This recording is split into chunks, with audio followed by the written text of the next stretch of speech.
بسم اللہ الرحمن الرحیم۔ علم نور ہے۔ حضرت علی رضی اللہ عنہ نے فرمایا، اپنی عقل کے ذریعے اپنی خواہشات سے جنگ کرو۔ دنیا میں وہی لوگ سربلند رہتے ہیں جو تکبر کا تاج دور پھینک دیتے ہیں۔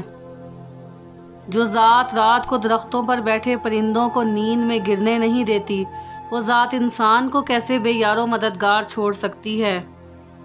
بدترین آدمی وہ ہے جو نہ کسی کی غلطی معاف کرتا ہے اور نہ کسی کا عیب چھپاتا ہے۔ اس رب سے ڈرتے رہو جس کی صفات یہ ہیں کہ اگر تم بات کرو تو وہ سنتا ہے، اگر دل میں رکھو تو وہ جانتا ہے۔ دسترخوان میں سے جو کچھ زمین پر گرے اسے کھا لو، کہ اس کا کھانا اللہ تعالیٰ کے حکم سے ہر درد سے شفا بخشتا ہے، خاص طور پر اس شخص کو جو اس کے ذریعے سے طالب شفا ہو۔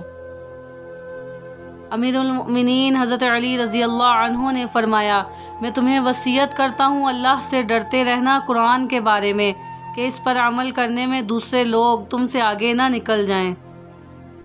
کسی کی بات کا غلط مطلب نہ لو جب تک صحیح مطلب کا امکان موجود ہو۔